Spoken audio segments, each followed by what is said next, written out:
अस्सलाम वालेकुम स्टूडेंट। हमारा जो आज चैप्टर नंबर 4 हम पढ़ रहे हैं जिसका नाम है डाटा इंटीग्रिटी एंड नॉर्मलाइजेशन। इसका हमने बेसिक कॉन्सेप्ट कल देख लिया था कि डाटा इंटीग्रिटी क्या है, उसकी ज़रूरत हमें क्यों पेश आती है, एंटिटी इंटीग्रिटी क्या है, रेफरेंशियल इंटीग्रिटी क्या है, उनको कैसे हम अप्लाई करते हैं। कुछ इसके साथ साथ शॉर्ट क्वेश्चंस थे वो हम लोगों ने देखे हैं। एक हमने नॉर्मलाइजेशन का कॉन्सेप्ट देखा है। ये स्टेप बाय स्टेप प्रोसीजर है जिसमें हम डाटा को डिवाइड करते हैं पार्ट्स में। अच्छा, ताकि कॉम्प्लेक्स डाटा स्ट्रक्चर सिंप्लेक्स और स्टेबल डाटा स्ट्रक्चर में आ जाए।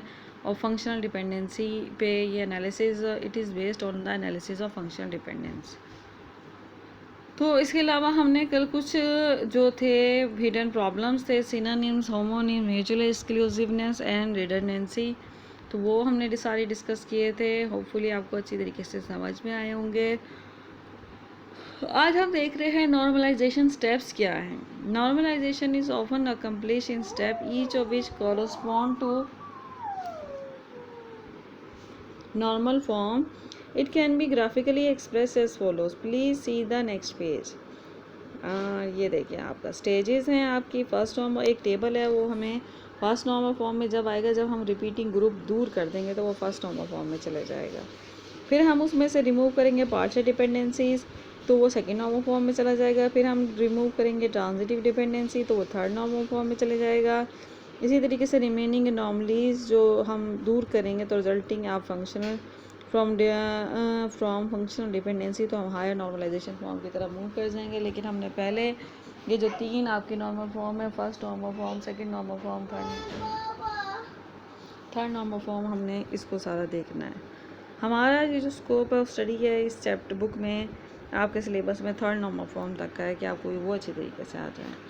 A normal form is a state of relation that can be determined by applying simple rule regarding dependency or relationship to that relation. Following is a brief discussion on different stage. First normal form. A relation R is in first normal form if and only if all underlying domain contain atomic value only. कि आपका जो भी आपका table है उसमें atomic values on the prerequisite is that a relation has always a primary key associated with it. Thus we can define it follows. All entities must have a key composed of a combination of one or more attributes which uniquely identify one occurrence of entity. For example,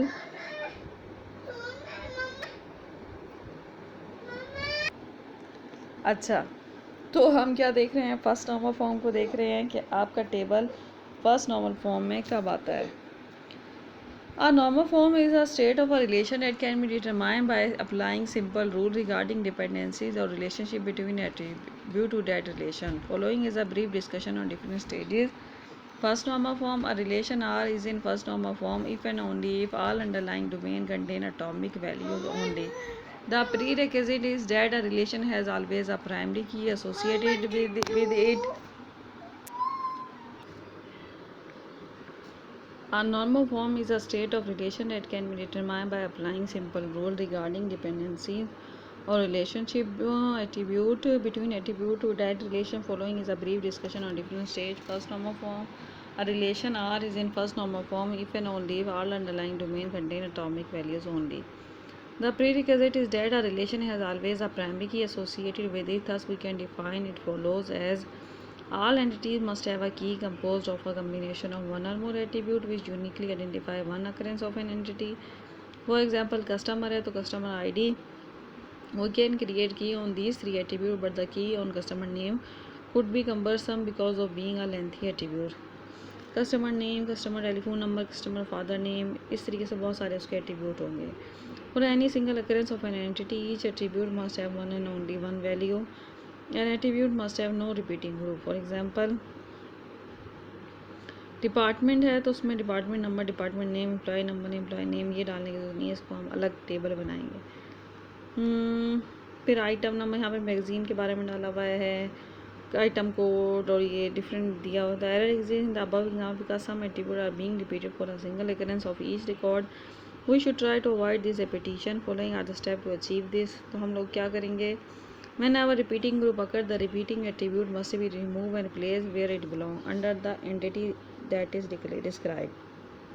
Next, study the relationship of where the repeating attribute came from and where the attribute went to. Determine if the from to relationship is one to many or many to many. Let us apply the step in case 1. We end up with the follow to relation. Department ऊपर जो हमने देखा था कि department number, department name, employee number, employee name एक ही table में डाला हुआ था, तो हम उसके दो टेबल बना देंगे, एक डिपार्टमेंट टेबल और एक एम्प्लॉय टेबल। डिपार्टमेंट टेबल में डिपार्टमेंट नंबर, डिपार्टमेंट नेम आ जाएगा, एम्प्लॉय टेबल में एम्प्लॉय नंबर, एम्प्लॉय नेम आ जाएगा। Now ask for the relationship in this case for one department are the only one or more employee.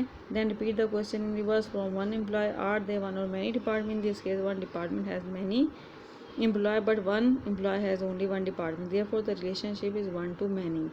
When the relationship one to many is acceptable, no further adjustment is necessary to make it one to many or many to one. But if we apply the above step in case 3, we end up the following two relation. जिसमें था item code, item descending, stock number, item type, weight, colour, quantity, order unit price, order number, customer name. तो हमने इसको 2 type हमने कर दी हैं। Item के लिए item code, stock number, item type, weight, colour एक तरफ कर दिया, order number, customer name, quantity, order unit price. Now ask the similar question in this case also. We find out that for each item there are many order and for each order there are many item, thus many to many relationship. The main problem here is where to store the intersection data, that is quantity, order and unit price. To resolve this create entity, we make item ordered, जिसमें हम order number, item number, quantity, order और unit price डाल देंगे। And define the key is the combination of order number and item number on this entity. This provide us 2 more table having one to many relationship which is acceptable. तो अब हमारा कुछ इस तरीके से to have a better understanding about the whole concept, let us consider the following table having repeating group, student ID, name, department, monthly fee, course number and credit सी डेट। तो इसमें आप देख रहे हैं 100 Ahmad marketing, 140 Nazir accounting, 110 Hamid info system, 190 Rashid finance and 150 Hussain marketing. तो ये फ़ीस, ये सारा डाटा आ रहा है। अब हमने इसको लेके आना फर्स्ट नॉर्मल फॉर्म में, तो हमने रिपीटिंग ग्रुप को दूर करना है और मिसिंग इन्फॉर्मेशन जो है उसको भी क्लियर करना है। तो student ID, name, department number, monthly fee, course number को जरिए हमने हर एक ही बंदे के लिए दो थी जो था ना, ये देखें ऊपर जो अहमद था उसके लिए CPSS और सर्वे एक ही डाटा डाला हुआ, तो हमें वो 2 बार डालना पड़ेगा ताकि एक रो फुल हो, नल वैल्यू ना हो। अब ये जो टेबल है वो फर्स्ट नॉर्मल फॉर्म में आ गया क्योंकि रिपीटिंग ग्रुप दूर हो गया है। अभी आप इतना ही करो क्योंकि ये स्टूडेंट के लिए थोड़ा टफ़ हो जाता है, थोड़ा नहीं बल्कि बहुत ज़्यादा टफ़ हो जाता है समझना। तो आपने ये देखना है कि नॉर्मलाइजेशन स्टेप वो है जिसमें हमने स्टेप बाय स्टेप प्रोसीजर चलना है और डाटा को हमने कॉम्प्लेक्स पार्ट में से सिंपलेक्स फॉर्म में लेके आना है। फिर हमने इसकी सारी डेफिनेशन देखनी है। आप अपनी बुक खोलें ना, उसमें ये टेबल देखेंगे और ये सारा आप चेक करेंगे। फिर इन टेबल को कैसे ब्रेक करना है ये सारा हम देखेंगे और जो आगे नॉर्मलीज आएंगी वो हम फिर दूर करना सीखेंगे। आप लोगों ने जो एक्सरसाइज हैं वो सारा सॉल्व करते हैं, जो MCQs हैं वो हम सारे देखते हैं, ट्रू फॉल्स देखते हैं और जो क्वेश्चन इसके आ रहे हैं, what is the relation in first normal form, explain why, what are the condition for a relation. या भी second normal form, transitive dependency, normalise हम देखेंगे। अभी जस्ट हमने जो सिंपल बेसिक पढ़ा है ये अभी हम सारा तैयार करेंगे। ठीक है स्टूडेंट्स, आज के लिए ये बहुत है। आप लोग पिछला भी साथ साथ रिवाइज़ करो, मुझे वो भी टेस्ट दो और ये भी आप लोगों ने तैयार करना है।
आप लोगों को मैं कुछ क्वेश्चन दे रही हूँ, आप लोगों ने ये भी साथ साथ तैयार करने हैं कि एनॉमलीज़ क्या होती है, फर्स्ट नॉर्मल फॉर्म क्या है, सेकंड नॉर्मल फॉर्म क्या है, उनका बेसिक रिलेशनशिप क्या है, ये भी आप लोगों ने तैयार करनी है, ठीक है।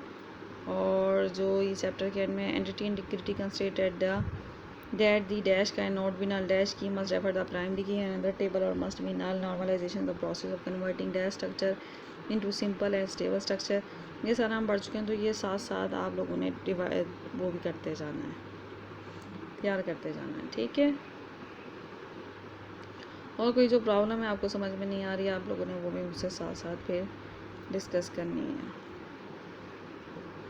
नेक्स्ट हमने MS एक्सेस भी स्टार्ट करना है, उसके लिए आप लोग अपने पीसीज़ में जो है इंस्टॉल कर लें अपनी MS एक्सेस, क्योंकि अब मैंने पहले ये जो डेटाबेस स्टार्ट करवाई है, तो मैं पहले ये चैप्टर 5, 6, 7 यही पढ़ाऊँगी आप लोगों को।